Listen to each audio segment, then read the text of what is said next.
The Messiah Code. Is how would we do, and what can we do to make this better? All right. The only thing I can say is this: for whatever or wherever you stand at, that's why this is called the Messiah Code movement, spiritual conscious evolution for future technology. Wherever you stand at, you must be a Messiah, because a Messiah is a leader or a savior of a particular group or a cause. All right. So you must, wherever you, the immediate environment from which you live, you must change it. You must figure out ways to change it. Do different things in a community to make the degree of change that you want, instead of asking or waiting for somebody to do it. All right, you do it yourself, and you combine with the forces, with those that are in like-minded like yourself, and do what's necessary to make that change. Just keeping it real. And that's for all the messiahs. All the messiahs that support the movement. So I broke y'all down from 3. All right, 3, which is contemplative thought.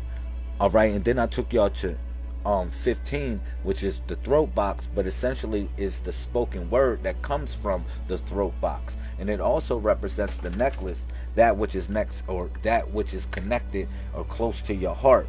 All right, so this is something that we are all learning. You know what I mean? Just to connect up closer to that which is on our heart, or those that vibrate on the same heart frequency as us. All right. So moving forward, you got the 26. Today's the 26th as well. Now you say, well, what does the 26 have to do with this, Lamel? Well, the 26 actually represents the keys. All right. Now you say, well, what keys are those? These are the keys towards opportunity.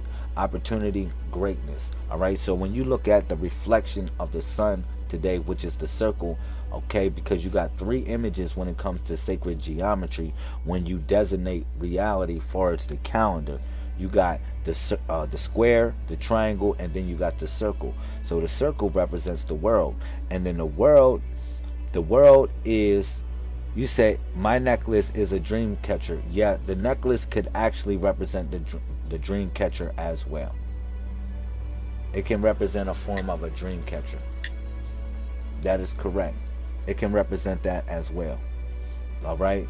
But, you know, the number 26 moving forward, the number 26 represents opportunity. It represents the keys. When the keys come to the door, because remember, I said we was at contemplative thought, which was the number 3. But moving forward, the last number is the number 26. It's the number 26, which is the key. It's the key to open that door. You at the crack of the door, right? You at the crack of the door. But listen, now you got the key. If you close that door, you can open that door back up, which is opportunity. All right?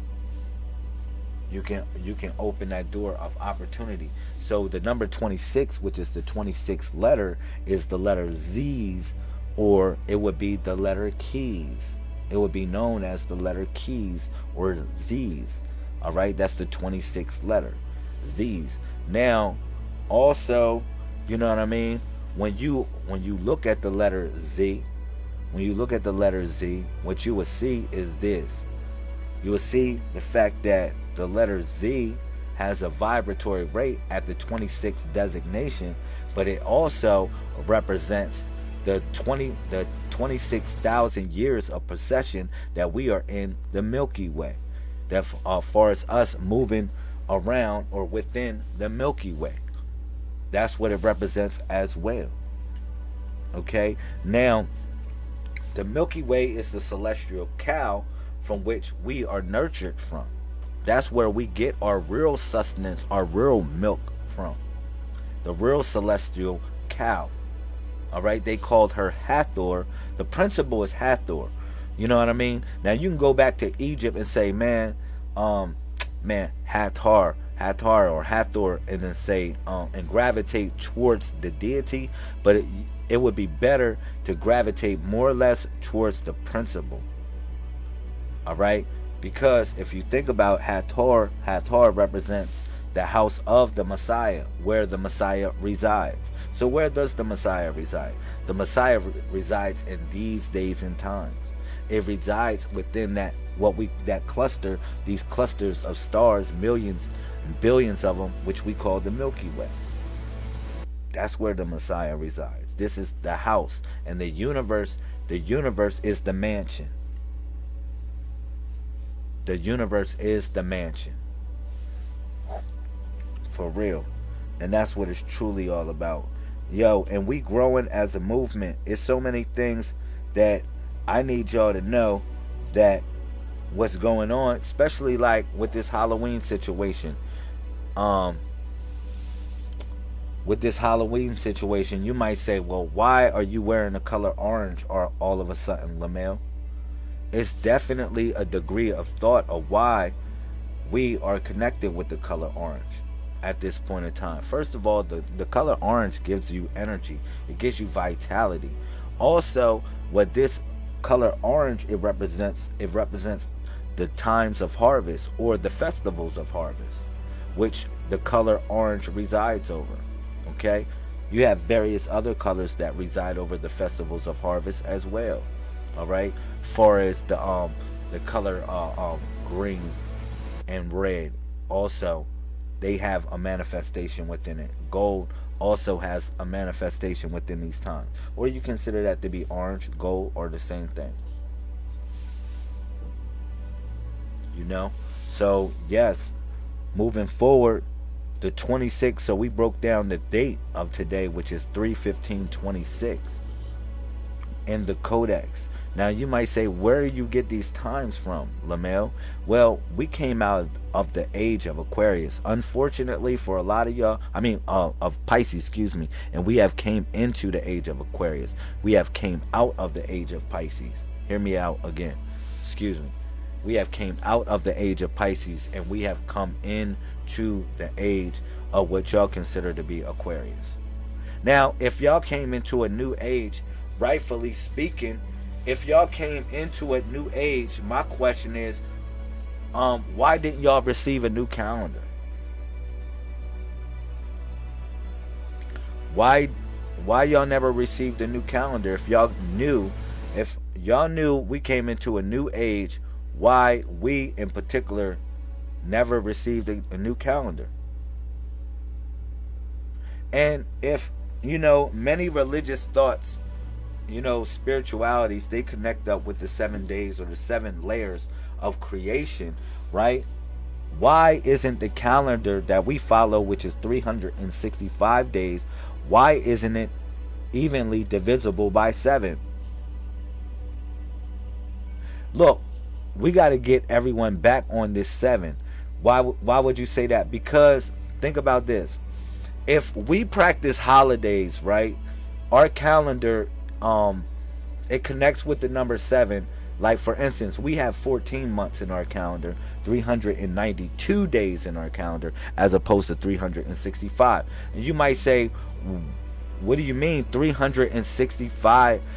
It's 365 days, Lamel. Well, in actuality, we deal with cycles. All right, just letting y'all know, we deal with the cycles of things. Excuse me, I see these robots coming in again, but we deal with the cycles of things rather than worrying about what is going around the sun in a 365 day period. Shout out to Sister Tamisha in the building. I see you. Peace, Queen. Shout out to the robots trying to come in the video as well.